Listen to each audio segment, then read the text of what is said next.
what you up to? Not much, RJ. Just relaxing for a bit. Did you forget about that song I asked you to do last time? Oh crap, I forgot about that! Hang on just a second.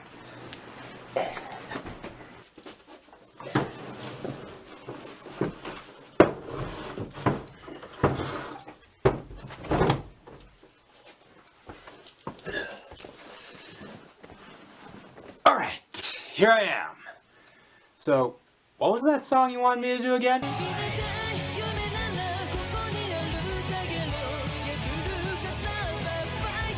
Oh, I forgot about that.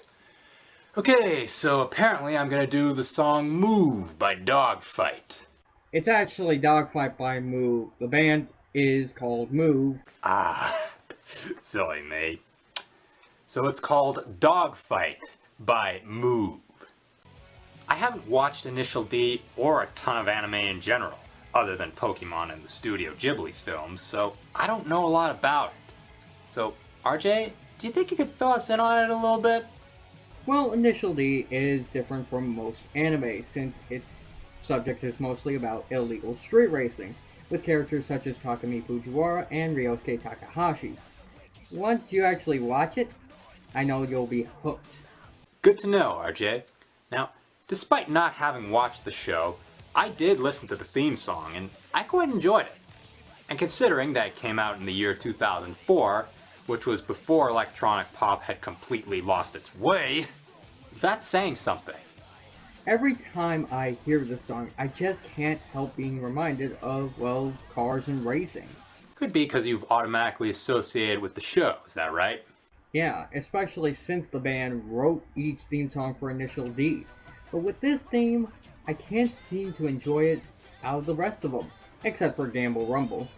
But I thought that was the theme from one of your favorite animes. It is. It basically got me into listening more of the band's music. For example, I love the sound. It's like an orchestra in that beginning.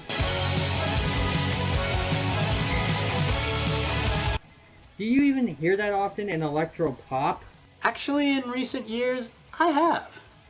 So far, though, they've been poorly executed. The problem is, they're trying to make their songs sound epic just for the sake of sounding epic. And it rarely ever works. Here, though, not only does it work, it really works. Because it's just got that perfect blend of hard rock, pop, and epicness all in one. Also, some of the lyrics are in Japanese, so it can be difficult for me to follow, while some of them are in English. So you might want to listen to the English version of it too.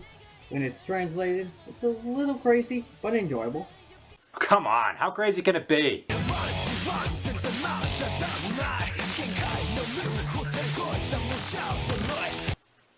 Okay, you got a point.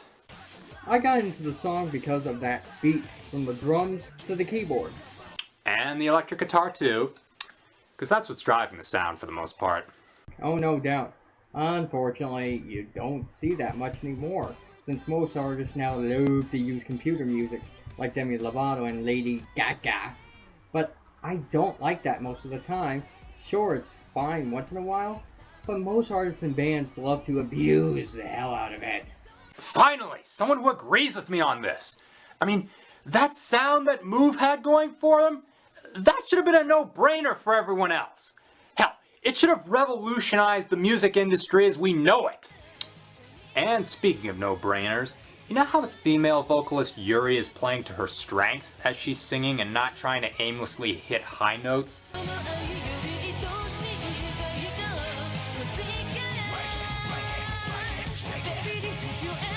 That's what great singing is all about.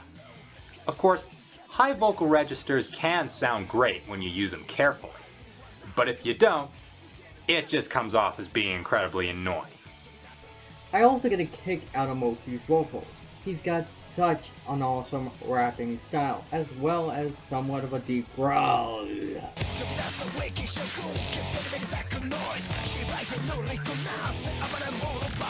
Oh, I hear you, dude. He's definitely got those rock singer qualities. And although the trade-off between the two singers is nothing we haven't heard before, it still works okay.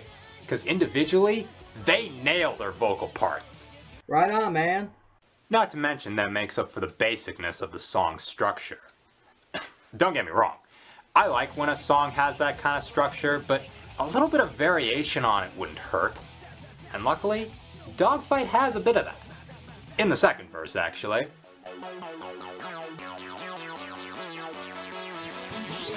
Oh yeah, the variation here is really good. I mean to the point of being epic! I wouldn't go that far, but it did kind of catch me off guard there for a moment.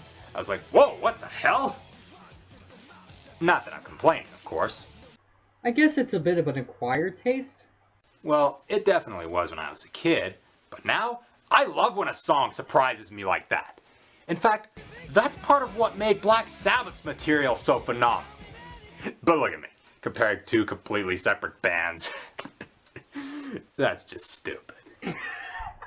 Well, the comparison is a little off since most songs, including Dogfight, aren't part of just one genre, something you can't really say about most other rock and pop bands. You know what else you can't say about most pop artists? That they've made songs as awesome as Dogfight. Its combination of pop and orchestration is brilliant, the energy is phenomenal, and overall, it captures the spirit of what Initial D has been going for. And a lot of it has to do with its rock-driven sound. But sadly, instead of innovating the music world as we know it, like it should have done years ago, it's now a lost art form. Just like Move is now a lost band, having broken up not too long ago. But they did leave behind a decent legacy, especially in Dogfight, so I say, give it a listen. As well as the anime it was written for, even if you're not into cars. Oh, yes, and the anime it was written for. I give it a win. Win! Really? Just a win? Yeah, I mean, I never said it was one of my favorites. Well, I can do better than that. I'm gonna give it an epic win. Epic win! Okay, fair enough. I'm the FantasticMrS. And I'm RJ Bansma. And you're watching Dangerously Rockin' Reviews!